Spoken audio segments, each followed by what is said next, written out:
आता ते सगळे पक्षाचे हे नेते आहेत हे आपापल्या पद्धतीनं भाष्य करतात. त्याच्यावर मी परत कॉमेंट देणं काही मला योग्य वाटत नाही.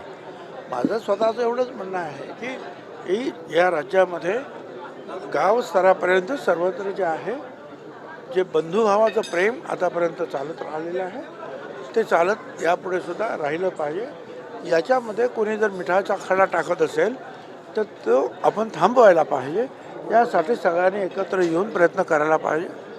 एवढंच आमचा प्रयत्न आहे. एवढंच आम्ही जरांगे अखेर राजकारणामध्ये उतरत आहे. अर्ज लोकांचे मागवलेले आहेत.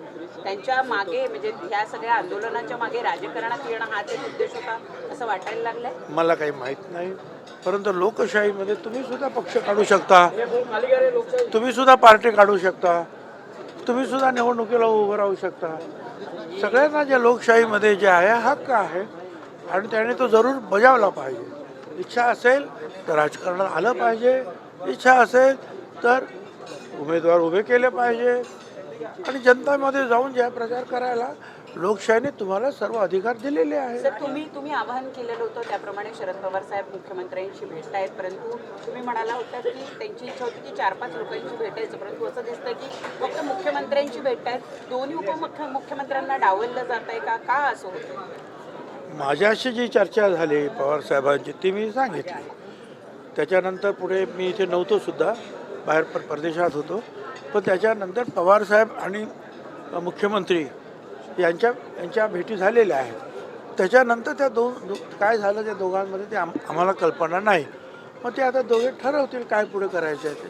मुख्यमंत्री या मुद्द्यावर आता पंतप्रधानांची पण भेट घेणार आहे असं कळतंय. तर मुख्यमंत्री या संपूर्ण जे मराठा ओबीसी जो काही वाद चालू आहे त्या मुद्द्यावर पंतप्रधानांना सुद्धा भेटणार आहेत. आज भेटणार होती चर्चा होती पण आजचं पोस्टपोन. मला काही कल्पना नाही. महाराष्ट्राला आरक्षणाची गरज नाही असं राज ठाकरे म्हणतात. प्रत्येकाचं आपापलं मत आहे व्यक्त करायला काय हरकत नाही. पण जरांगे पाटील 288 जागांवरती निवडणुकीची आनंद आहे.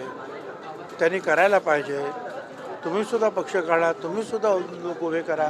लोकशाहीमध्ये प्रत्येकाला अधिकार आहे, कुणालाही तुम्ही थांबवू शकत नाही.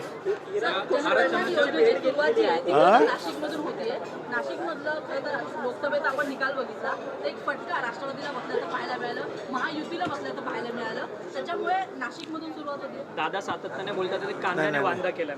नाशिक ही जी आहे मंत्रभूमी तंत्रभूमी आहे, सगळी एक पावन भूमी आहे. आणि त्याचबरोबर आता नाशिकचा जो आहे उद्योगामध्ये सुद्धा विकास होत आहे.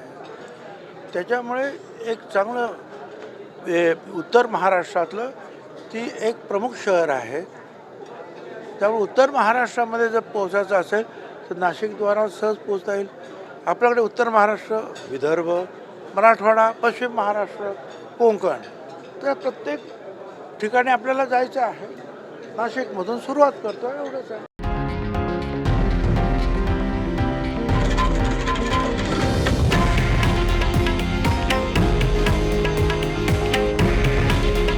हे आहे देशातील नंबर 1 न्यूज नेटवर्क आणि आपण पाहत आहात TV9 मराठी. काळजी तुमची, हित महाराष्ट्राचं.